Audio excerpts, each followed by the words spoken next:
The Compliance Perspectives podcast is sponsored by BlueSight, providing industry-leading privacy monitoring with fast, reliable patient data violation detection. Visit bluesight.com to learn more.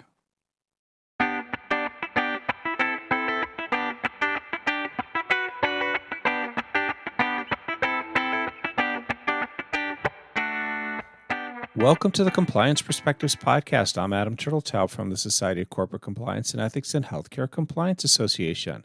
Joining us today from Washington, D.C. is Kevin Muhlendorf. Kevin is an attorney at Wiley Rein, and today we're going to be talking about an issue I wasn't aware of. Kevin, you pointed out to me something that many people misunderstand about the SEC. That's a belief that it can only enforce actions against publicly traded companies, but as you told me, that's not so. So when can the SEC initiate actions against other types of organizations? Yeah, Adam, thanks so much for having me. And it's actually a really interesting question that I come across in my practice a fair amount is this misunderstanding about the sort of broad range of tools the SEC has. You know, obviously people think of this New York Stock Exchange and publicly traded companies. But there's really two issues, and I think we'll talk about the second one in a little bit. But you know, there's their enforcement authority, and where can they bring cases, and that would include public and non-public companies. But then there's also their ability to investigate, and that's actually in some cases where more people get touched by the SEC. But on the enforcement authority side, you know, think of it this way: they only enforce SEC really enforces, let's call it, 4 laws. You know, the 33 Act, the 34 Act, which are the securities laws, and then a couple that involve investment advisors and investment companies, and those are the sort of major laws. But they also regulate auditors and accountants, and they touch the municipal bond market and sort of all of those non-public entities. But really, I think what we're talking about here is, you know, the possibilities and the cases where individuals are certainly charged by the SEC and they're not a public company, and where private companies or non-publicly traded companies fall within the SEC's ambit. You can think about, for example, M&A transactions, right, where a private company is purchased by a public company. You can think about where private companies do things like they raise money from investors but aren't selling stock, but that's publicly traded. That's still an investment that could be the subject of a fraud case, and a lot of investments are not. A lot of stuff the SEC investigates and charges don't involve actually publicly traded securities. And then, of course, there's also the issue of nonprofits, right? And so I know that's something that's important to your listeners. And nonprofits can also find themselves sort of in the SEC, certainly in their investigative targets and in their investigative sites, but also on the enforcement side.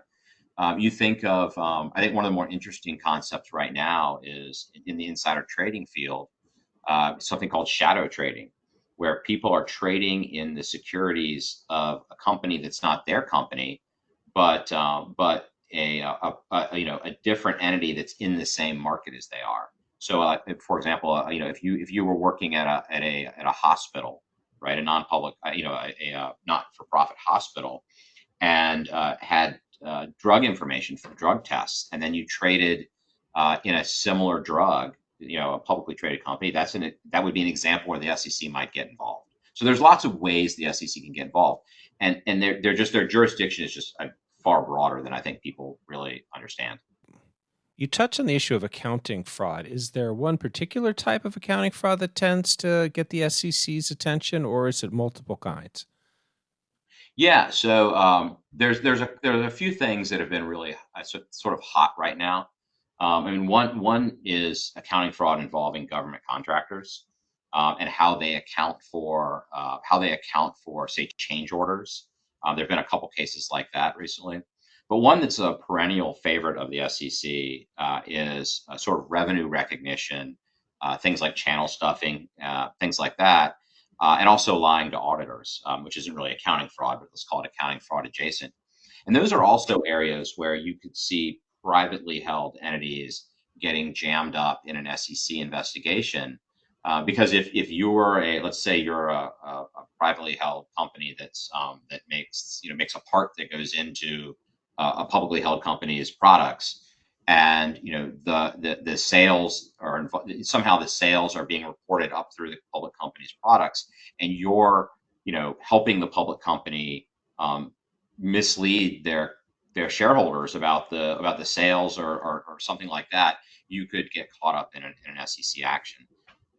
The SEC has, they have aiding and abetting authority, and they have causing authority. So even if you're not the public company, you could aid and abet the public company, or you could cause them to, have a false financial or something like that. So, what should companies be doing to protect themselves against these risks? Well, I mean, I think we're on a compliance podcast. Obviously, I think a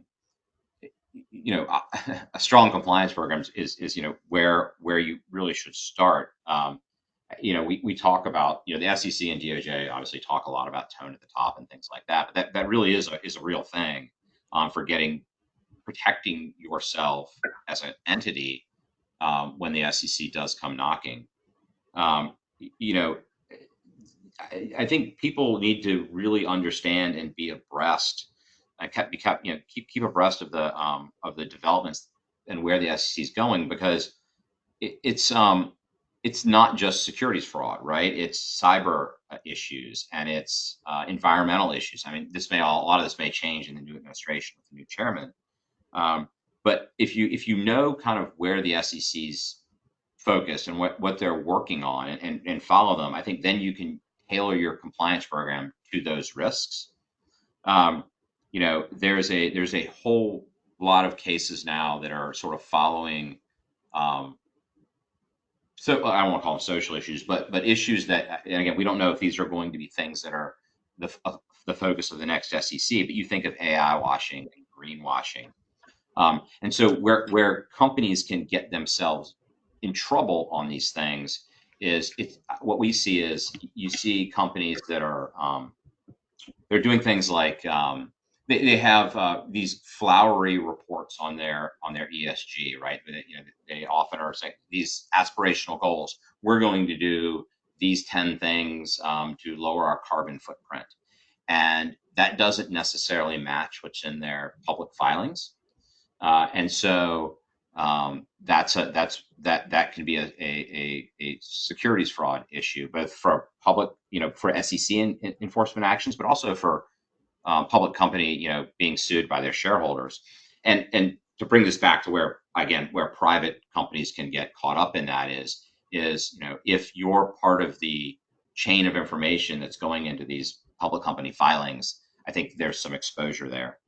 And so that's the sort of thing where companies just need to be making sure that if there's information that's flowing either to the public if you're a public company, or to a public company if you're a supplier or part of the chain of information, that the information is actually accurate, tested, and data and consistent with what you're saying.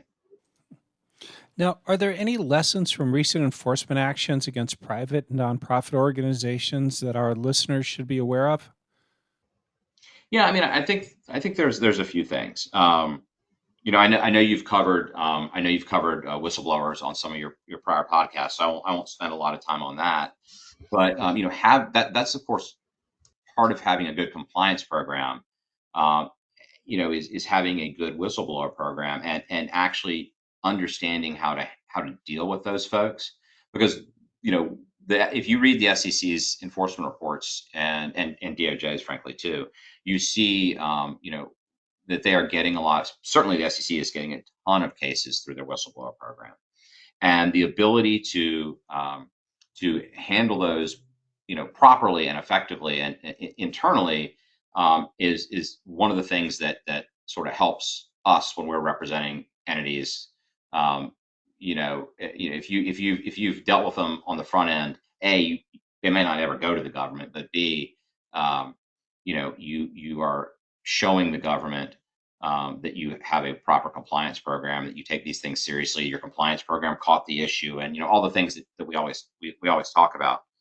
I think one of the another lesson that people need, that you can take from some of the recent enforcement actions um, is not is where companies have not understood their regulatory risks and aren't sort of, like as I said earlier, sort of scanning the horizons to see what's out there. I think especially smaller companies, private companies, smaller public companies, um, you get very focused on your product and what you're selling, and sort of the obvious risk there. So, for example, you're